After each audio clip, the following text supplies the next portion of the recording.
आपके साथ मैं हूं अनुजा। राजस्थान कांग्रेस में पिछले कई दिनों से सियासी बवाल मचा हुआ है, जो कि अभी तक शांत होता नजर नहीं आ रहा है।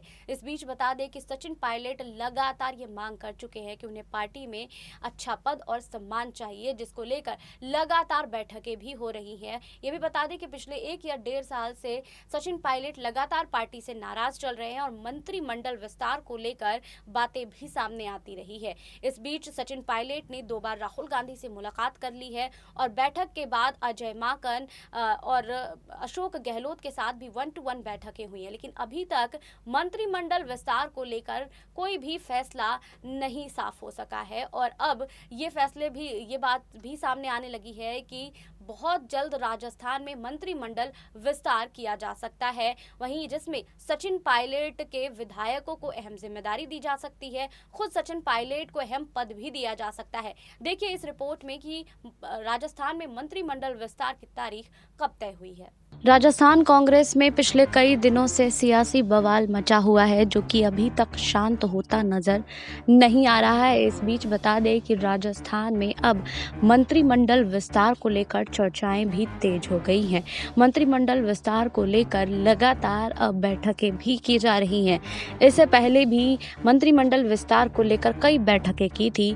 अजय माकन राजस्थान में 1-to-1 विधायकों संग बैठक कर रहे थे और सभी की जानकारियां भी प्राप्त की, जिसके बाद ये बातें सामने आई कि अब अजय माकन कोई अहम फैसला लेंगे, लेकिन ऐसा होता नज़र नहीं आया। उस वक्त अब फिर से ये अटकलें तेज हो गई हैं कि राजस्थान में मंत्रिमंडल को हवा दी जाएगी। वहीं सचिन पायलट, जो कि राजस्थान के पूर्व डिप्टी सीएम हैं, उनको पार्टी में अहम जिम्मेदारी चाहिए। आज से 1.5 साल पहले सचिन पायलट ने पार्टी का दामन छोड़ने की बात की थी, जिसके बाद राहुल गांधी और प्रियंका गांधी ने बहरहाल उन्हें मना तो लिया था, लेकिन उसके बाद से उन्हें पार्टी में कोई अहम जिम्मेदारी नहीं दी थी। लेकिन अब ये बातें सामने आ रही हैं कि सचिन पायलट को पार्टी में अहम जिम्मेदारी दी जा सकती है। बात करें कोरोना के दूसरे वेव के, तो उस वक्त अशोक गहलोत बाहर नहीं निकल रहे थे और बीमारी का हवाला देके वो घर पर ही थे। तब से लगातार सचिन पायलट अपनी सक्रियता पार्टी में बढ़ाते हुए नजर आए और अब सचिन पायलट को कई विधायकों का समर्थन भी प्राप्त हो गया है। कह सकते हैं कि सचिन पायलट को अब पार्टी में अहम जिम्मेदारी मिल सकती है। वहीं बता दें कि पंजाब कांग्रेस में भी पिछले कई दिनों से सियासी बवाल मचा हुआ है, जो कि अभी तक शांत नहीं हो सका है। और वहीं कैप्टन के इस्तीफे के बाद अशोक गहलोत की हवा टाइट हो गई है और अशोक गहलोत अब पार्टी में अपनी सक्रियता बढ़ाते हुए नजर आ रहे हैं।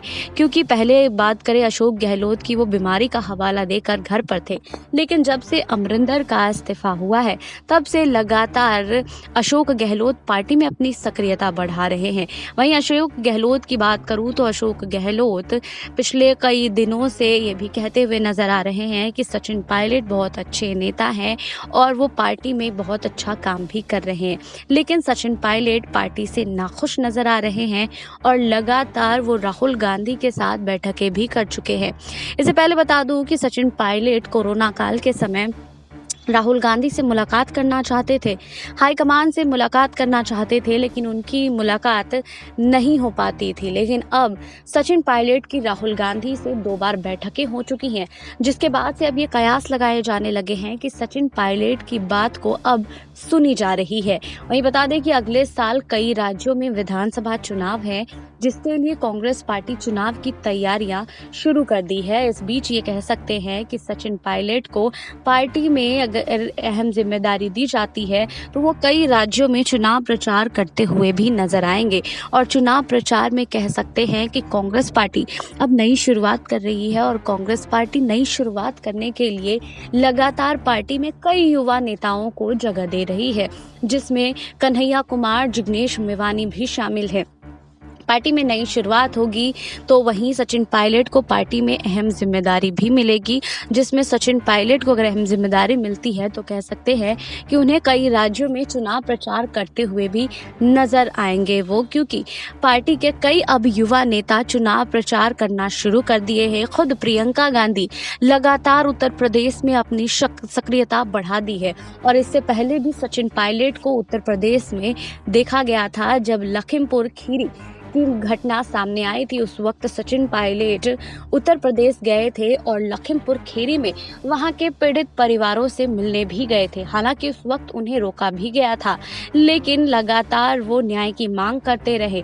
इसके बाद से ये कयास लगाए जाने लगे हैं कि अब सचिन पायलट को लेकर कोई अहम अनाउंसमेंट हो सकती है और सचिन पायलट को पार्टी में अहम जिम्मेदारी मिल सकती है। वहीं उपचुनाव की बात करूं तो राजस्थान में 2 सीटों पर उपचुनाव की आज मतगणना है और जैसे जैसे इसके रिजल्ट आएंगे उसके बाद से ये जरूर कह सकते हैं कि सचिन पायलट जैसे जैसे पार्टी में काम कर रहे थे उसी आधार पर उन्हें अहम पद दिया जाएगा। इससे पहले भी मंत्रिमंडल विस्तार को लेकर कई बार तारीखें तय नहीं हो सकी थी और लगातार इन चीजों को टाला जा रहा था।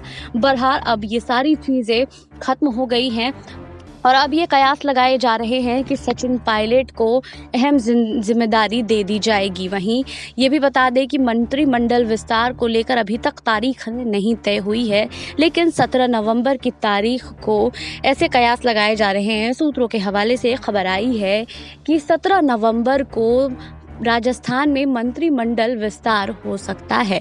वहीं इस बीच मंत्रिमंडल विस्तार को लेकर ये भी बता दें सचिन पायलट को कई विधायकों का समर्थन प्राप्त हो गया है और कई विधायक अब सचिन पायलट के समर्थन में आते हुए नजर भी आ रहे हैं। वहीं इससे पहले हेमाराम चौधरी ने इस्तीफा भी दे दिया था, लेकिन सचिन पायलट खुद उनके घर गए और उनको मना कर वापस से पार्टी में लेकर आए, जिसके बाद से अब लग रहा है कि सचिन पायलट को पार्टी तवज्जो देना शुरू कर दी है। वहीं अब उन्हें चुनाव प्रचार करते हुए कई राज्यों में भी देखा जाएगा, जैसा कि कुछ समय पहले उत्तर प्रदेश में सचिन पायलट चुनाव प्रचार करते हुए तो नहीं, लेकिन लखीमपुर खीरी जाते हुए नजर आए थे। वहीं जैसे जैसे चुनाव नजदीक आते जा रहे हैं वैसे वैसे ये चर्चाएं भी तेज हो रही हैं कि सचिन पायलट जो है वो उत्तराखंड जाएंगे, पंजाब जाएंगे और उत्तर प्रदेश भी जाएंगे, हिमाचल भी जाएंगे, वहां पर जाकर चुनाव प्रचार करेंगे, क्योंकि सचिन पायलट का चेहरा बहुत अहम चेहरा माना जाता है पार्टी में। वहीं अशोक गहलोत भी लगातार उनकी तारीफ भी करते हुए नजर आते हैं। बहरहाल बता दें कि अशोक गहलोत और सचिन पायलट में फिलहाल सियासी बवाल मचा हुआ है, जो अभी तक शांत नहीं हो सका है और इन दोनों के बीच खटपट अभी भी जारी है। पर कई रिपोर्ट्स के मुताबिक ये खबरें भी सामने आई हैं कि इन दोनों के बीच जो मन मुटाव है अब वो दूर होता नजर आ रहा है और अब इन दोनों के मन मुटाव को खत्म कर दिया गया है और मंत्रिमंडल के विस्तार को लेकर अब तारीखें तय की जा रही हैं। आपको हमारी ये रिपोर्ट कैसी लगी हमें कमेंट बॉक्स में लिखिए। बाकी और खबरों के लिए जुड़े रहिए SPN 9 न्यूज़ के साथ।